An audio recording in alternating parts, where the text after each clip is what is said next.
Winston as Churchill, The World Crisis, Volume 1, 1911 to 1914. Preface, Part 1. With regard to the first section of this book, it is essential to state that from October 25, 1911 to May 28, 1915, I was, in the words of the Royal Letters Patent and Orders in Council, responsible to Crown and Parliament for all the business of the Admiralty. This period comprised the final stage in the preparation against a war with Germany, the mobilization and concentration of the fleet before the outbreak, the organization of the blockade, the gathering in 1914 of the imperial forces from all over the world, the clearance from the oceans of all the German cruisers and commerce destroyers, the reinforcement of the fleet by new construction in 1914 and 1915, the frustration and defeat of the first German submarine attack upon merchant shipping in 1915, and the initiation of the enterprise against the Dardanelles.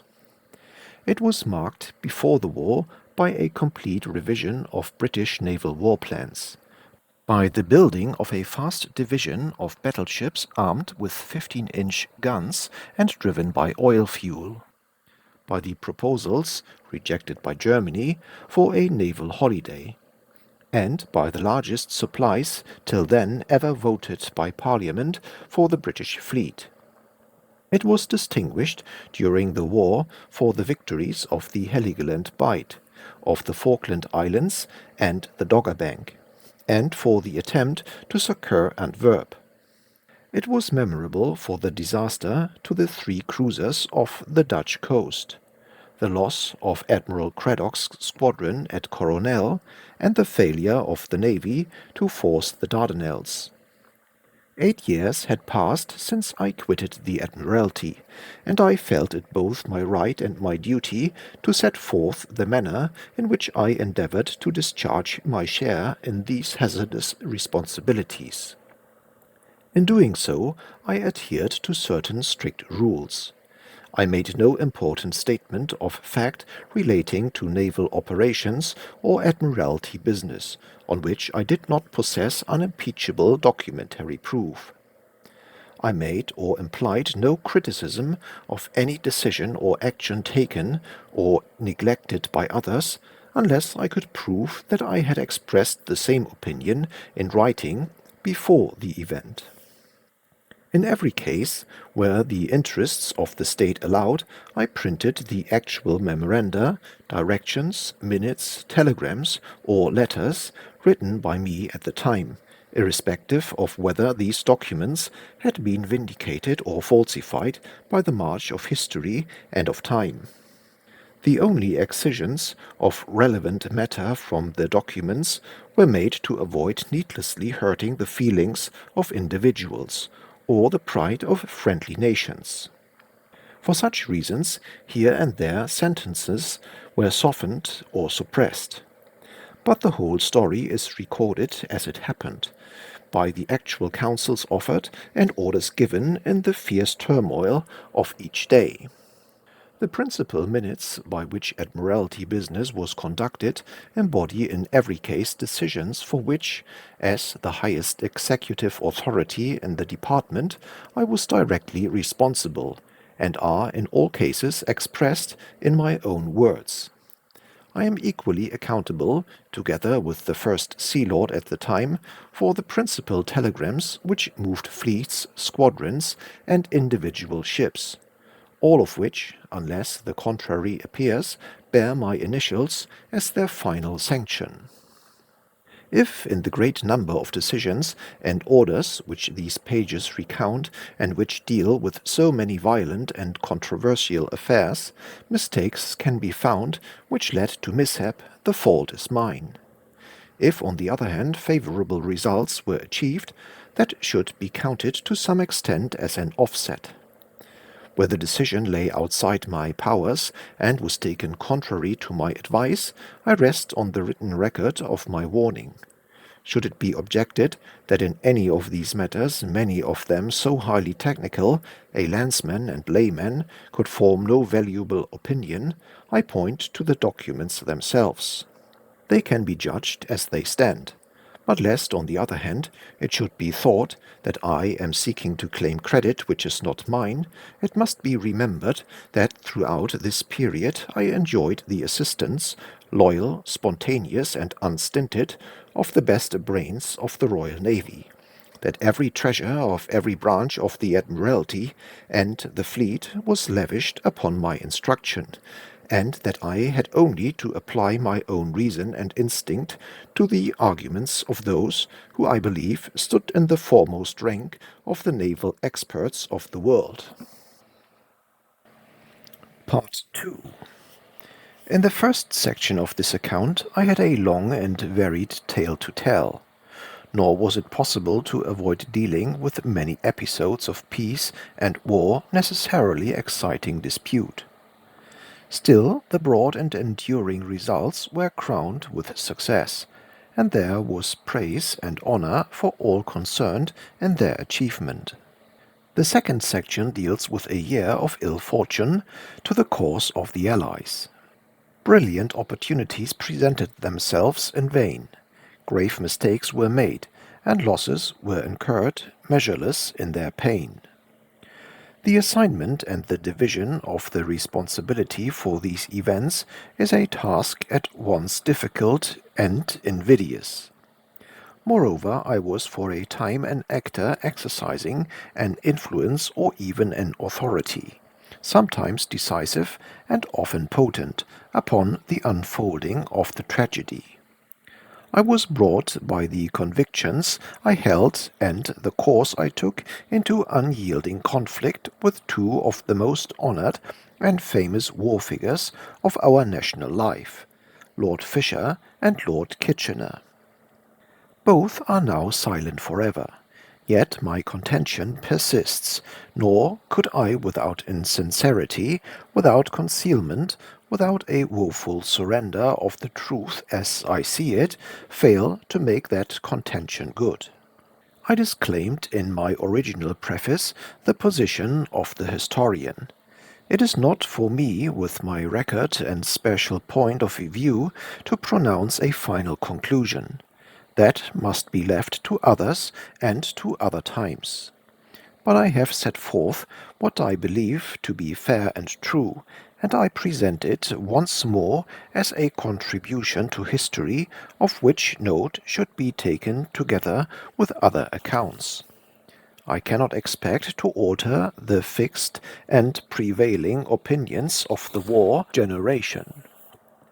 They lived and fought their way through the awful struggle in the light of the knowledge given to them at the time, and their minds are stamped with its imprint.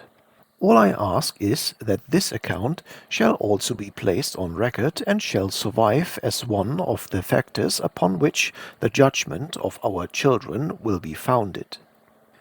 It is absurd to argue that the facts should not be fully published, or that obligations of secrecy are violated by their disclosure in good faith.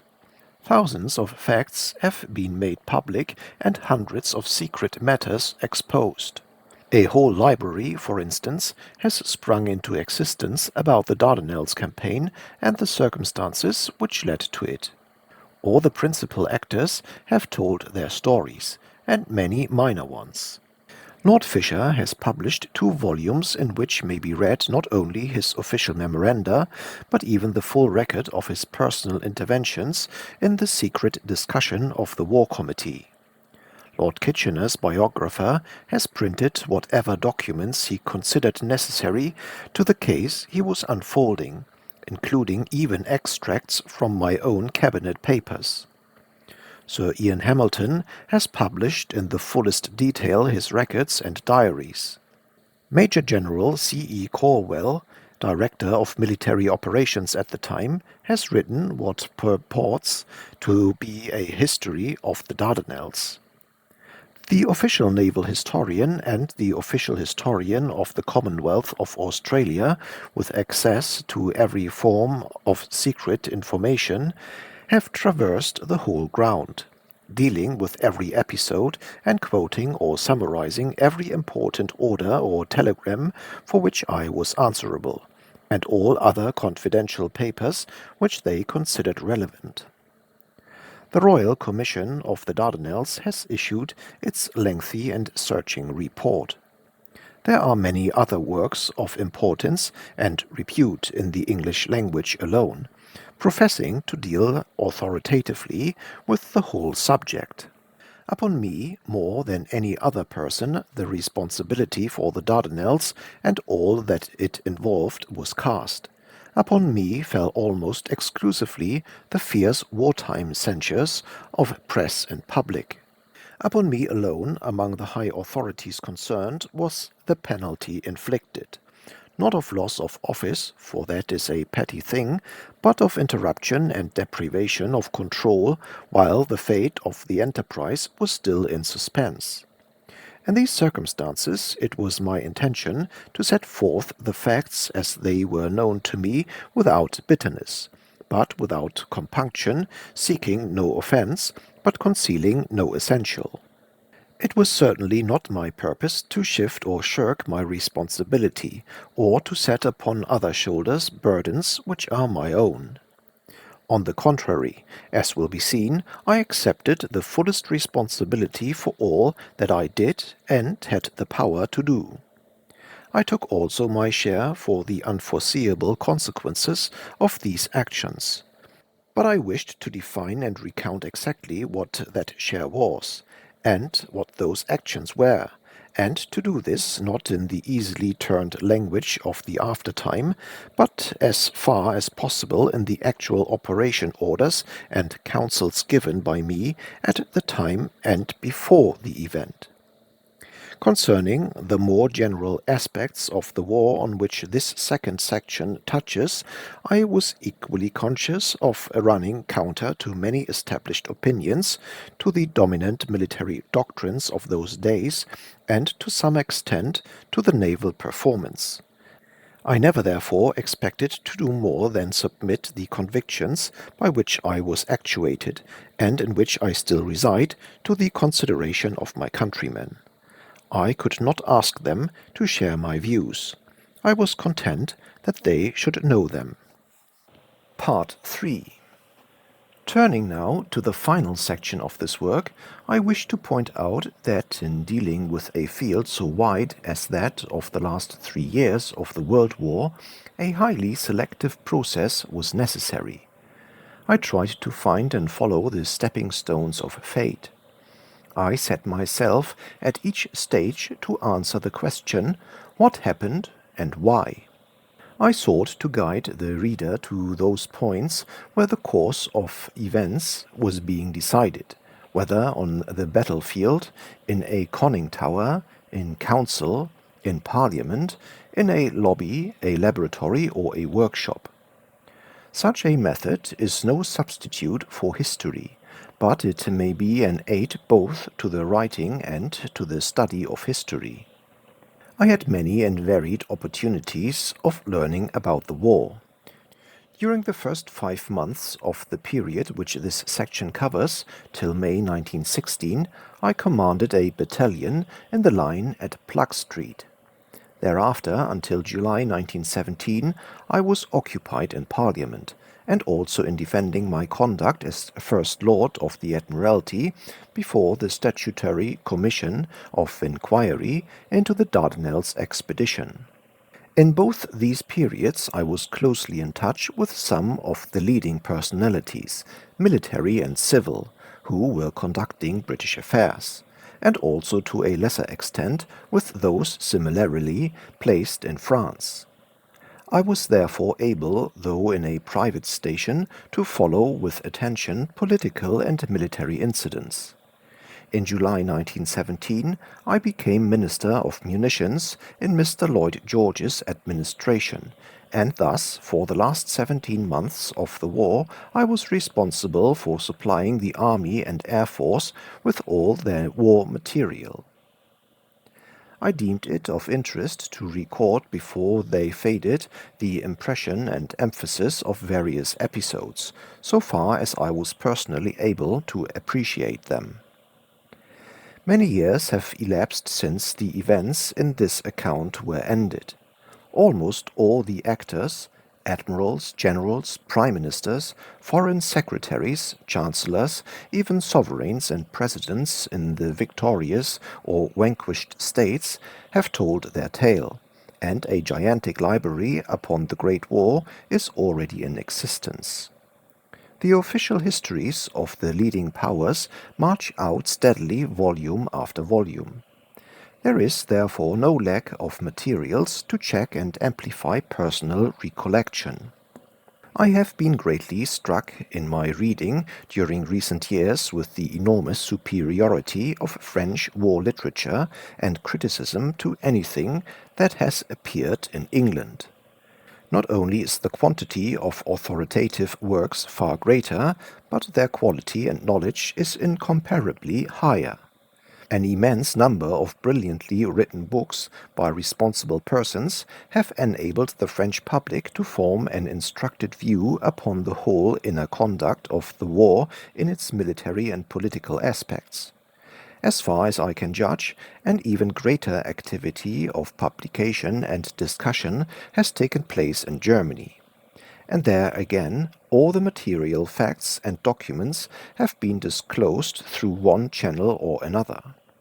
The time is surely coming when the British public should receive in the form of a series of official publications a full supply of authentic documents in order that a true judgment may be formed of this tremendous epoch.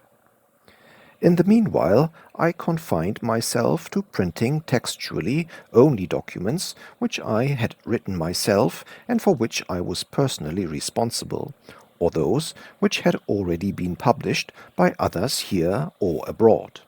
My last section was far advanced when I read for the first time Defoe's Memoirs of a Cavalier.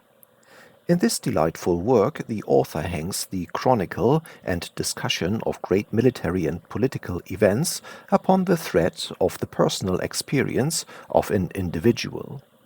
I was immensely encouraged to find that I had been unconsciously following with halting steps the example of so great a master of narrative. In this last section I tried to present the reader at once with a comprehensive view of the mighty panorama and with a selection of its dominating features. But I also told my own story and surveyed the scene from my own subordinate, though responsible station.